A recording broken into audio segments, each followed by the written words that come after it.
गरीब घरचा भाऊ दिवाळीचा सण 15-20 दिवसावर आला. आपल्या गरीब बहिणीला कॉल केला, ताई दिवाळी 15-20 दिवसावर आली, झालं का सोयाबीन वगैरे कापणं?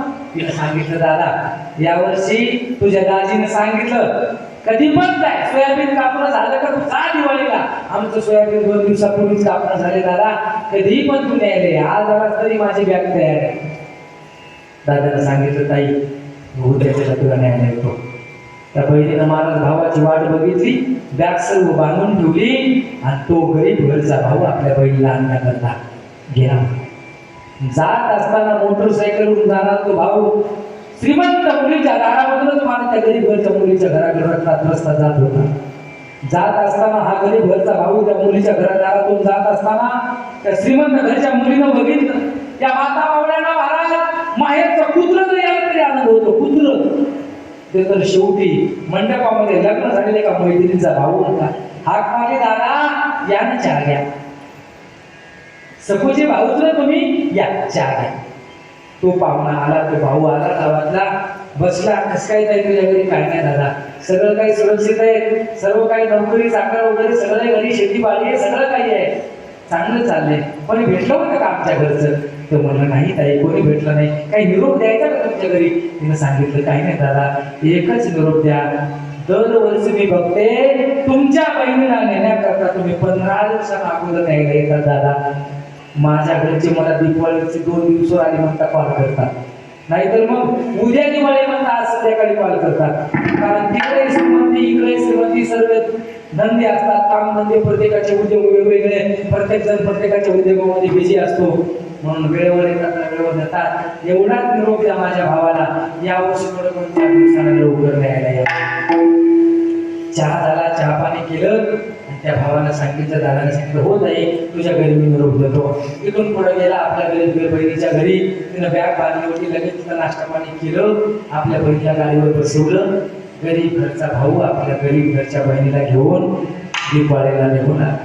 आता या श्रीमंत मुलीला मनामध्ये तळमळ वाटायला लागली, तेव्हा माझ्या बरोबर एका मंडपात झालेले लग्न माझी मैत्रीण दरवर्षी मी बघते 15 दिवसांना अगोदर दिवाळीला निघून जाते. पण माझे भाऊ, माझा बाप मला नेण्याकरता लवकर येत नाही. म्हणून ती श्रीमंत घरची मुलगी आपल्या घराच्या स्लॅबवर जाते आणि स्लॅबवर जाऊन एक हात कमरेवर ठेवते आणि एक हात कपाळाला लावते आणि आपल्या माहेराची वाट बघते.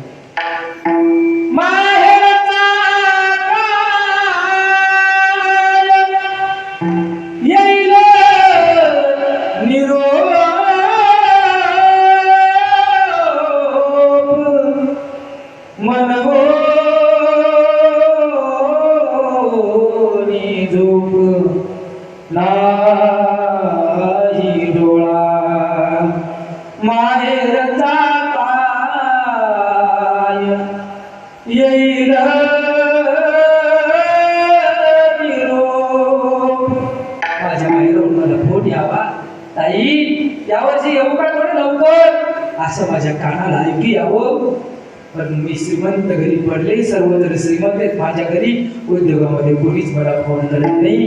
ती श्रीमंत घरची मुलगी कमरेवर एक हात आहे, कपाळावर एक हात आहे आणि तुमच्या गावाच्या दिशेने वाट करून, गाव दिसत नाही दादा तरी पण कोणी यायला दिसतं का? त्या गावाच्या वाटेने वाट बघत महाराज बघते. वाट पाहे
पंढरीची वाट दृष्टी लागली शेचित कै लागेन माझा माय बाप घटिका गोटे दिवसले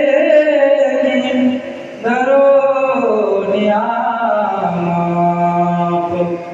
त्या लेकीनं कॅलेंडरवर जवळ जावं बोटावर दिवस मोजावे 15 दिवस दिवाळी राहिली दादा हे द्यायला का दरवर्षी मला वाट पाहायला लागतो ती बहीण मला दिवाळी आली का वाट बघत असते आणि जोपर्यंत या माता माऊल्या आहेत ना त्यांच्या जीवनामध्ये माहेरामध्ये माया आणि बाप जोपर्यंत जिवंत असतो ना तोपर्यंतच ताई तुम्हाला माहेर आहे ज्या दिवशी तुमच्या जीवनामधला बाप आणि तुमची आई माहेरातून निघून जाते ना ताई त्या दिवशी तुम्हाला प्रेमाने आंघोळ घालणारी आई नसेल ना तर दिवाळी तुम्हाला नाही गोड लागते तुमच्या मनावर साडी आणणारा बाप जर तुमचा जिवंत नसेल ना तर नाही तुम्हाला दिवाळी गोड लागत बहीण माहेरा जावी पण बहीण माहेरा गेल्याच्या नंतर बापानं सांगावं ताई 50-60 वर्ष माझं वय झालं तुझा भाऊ आता कारभारी झालाय ताई दादानं तुझ्या मनासारखी साडी नाही आणली ना तरी पण वाईट मानून घेऊ नको बरं का जाताना मी माझ्याजवळची काही चिल्लर तुला जमा केलेली तुला घे टपाकासाठी मी बाळ्याकडून मागून घेतो बिड्यांसाठी मागून घेतो आणि त्यातूनच उरलेले पैसे मी जमा करतो मला माहिती आहे माझ्या हातामध्ये कारभार नाही माझ्या हातात कारभार होता तो परंतु हट्ट करून मला मागो तू घेतली बाबा मला यावेळेस 3000ची साडी पाहिजे ताई मी दिली पण आता तुझा दादा तुला आणलेच नाही सांगता येत कारण त्याच्याही हातामध्ये काही नाही सगळं त्याच्या बायकोच्या हातात लक्ष देत आहे जाताना नाराज होऊन जाऊ नको मी माझ्या जवळचे पैसे देईल ती ताई म्हणते बाबा काही वाईट वाटून घेऊ नका मी दिलं त्याच्यात समाधान आहे ना फक्त मला दिवाळीला तरी माझ्या भावाला बोलवलं ना मी त्यात समाधान नाही भाऊ म्हणतो बाप म्हणतो बाळ्या बाजारला जाऊ का मी बाळा म्हणतो बाबा नका जाऊ तुम्ही तुम्हाला नाही गाडी चालवता येत मी जातो ताईला घेऊन बाजारला बापाला जाऊ देत नाही पोरग भाऊ बहीण बाजारला जातात ताई ही घ्यायची का साडी ताईला माहीत असतं बापाच्या माझ्या हातामध्ये कारभार नाही मी केल्यानंतर माझा भाऊ बापाला त्रास करेल दादा तुला जी पसंत येईल ती साडी घे गड्या भाऊ घेतो साडी घराकडे येतो साडी बघते बहीण आई बघते दुसरी बहीण बघते साडी पसंत आली का आईला विचारल्यावरती आई म्हणते हो आई मला साडी पसंत आली माझ्याच मनावर घेतली कारण माझ्या भावाला बापाला काही म्हणू नये म्हणून ती साडी निरोप निघतो ती बहीण साडी नेसून जात असताना बाळ्याला बाप म्हणतो बाळ्या बस स्टँड पर्यंत सोडायला ताईला मी जातो दोन्ही बॅगा तो माझ्याला बाप आपल्या लेकीच्या हातामध्ये घेतो आणि बस स्टँडला नेऊन सोडतो माझं बस स्टँड सोडल्याच्या नंतर 8 तास उन्हामध्ये वाट बघत बसतो बस येते बस आल्याच्या नंतर 8 तासांनी लेकीला बसमध्ये बसवतो आणि बस चालू व्हायच्या अगोदर आपल्या खिशामध्ये सुरगळलेले 200-400 रुपये 400-500 रुपये काढतो म्हणतो ताई हे घे पैसे तुझ्या भावानं तुझ्या मनासारखी साडी नसेल घेतली हे 400-500 रुपये तुझ्याजवळ राहू दे कारण माझ्या हातात काही नाही ग ताई. आता त्या बहिणीच्या डोळ्यामध्ये आसरू आहेत, त्या बापाच्या डोळ्यामध्ये आसरू आहेत. बाबा काय निघा तुम्ही, काय वाईट वाटून घेऊ नका बाबा. सगळे बसमध्ये लोक बघतात, रडायला लागतात. हळूहळू आता बसले ते कंडक्टर सांगतो उतरा खाली, ज्याला यायचं नाही त्यानं कंडक्टर खाली उतरायला सांगतो.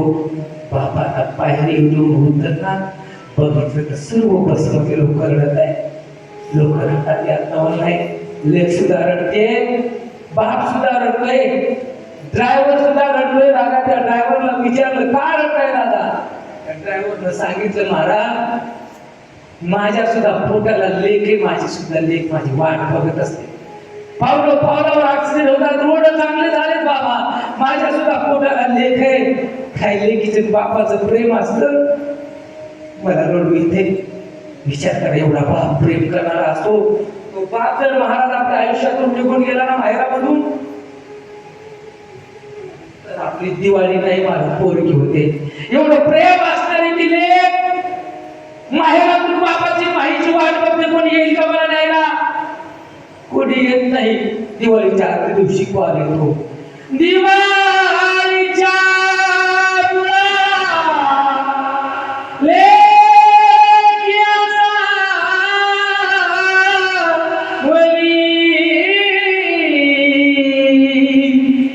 पादसे वाटुली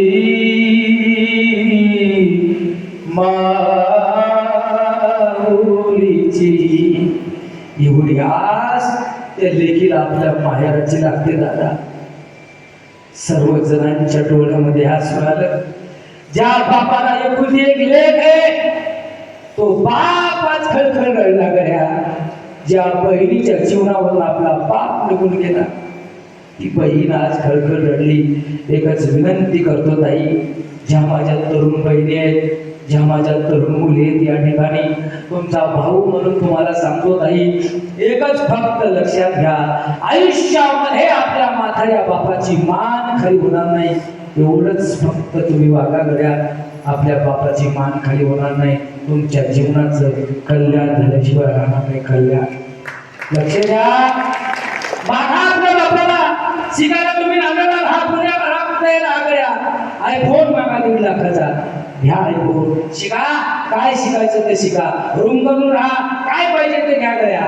पण एकच काम करा, त्या मोबाईलवर योग्य तेच बघा आणि त्या मोबाईलच्या नादी लागून, कोण्या काट्या कोट्याच्या नादी लागून आपल्या बापाची मान खाली करून घेऊ नका. जर एखादा बाप आपल्या पोरीनं जर काही अघटित केलं तर महाराज, बाप फक्त म्हणायला जिवंत असतो बाबा.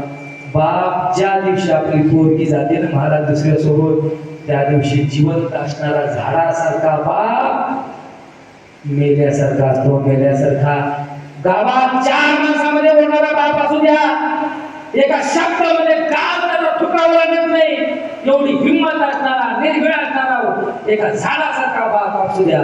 पण घरात या घटीत घरावर 4 माणसात बसणं बंद करतो बाप. पण माझ्या ताईने आपल्या बापाची इज्जत तुमच्या हातामध्ये असते ताई. फक्त हा कठोर कलियुग आहे, कोण तुम्हाला पावलो पावली फसवल काहीच सांगता येणार नाही. फक्त माऊली ज्ञानोबरायच्या ज्ञानेश्वरीची संगत करा. ज्ञानेश्वरीला स्वतःचा मित्र माना, माझ्या ज्ञानोबरायला मित्र माना, माझ्या जगद्गुरु तुकोबरायला मित्र माना आणि त्यांची गाथा ज्ञानेश्वरीचं पारायण शिकत असताना कळाल्या. तुमचं जे साध्य आहे PSI व्हायचं, तुमचं जे साध्य आहे कलेक्टर व्हायचं, तुमचं जे साध्य आहे ना, जे तुमच्या जीवनामध्ये अचिव्हमेंट आहे, तुमच्या जीवनामध्ये जे गोल आहे महाराज, माऊली ज्ञानोबरायच्या तुकोबरायच्या कृपेनं तुम्हाला मिळाल्याशिवाय राहणार नाही. म्हणून एकच काम करा, गाथा आणि ज्ञानेश्वरीची संगती करा. जीवनामध्ये तुम्ही सक्सेस झाल्याशिवाय राहणार नाही. आयुष्यामध्ये तुमचा पाऊल सुद्धा वाकडा पडणार नाही. म्हणून ती लेक आपल्या माहेराची वाट बघते.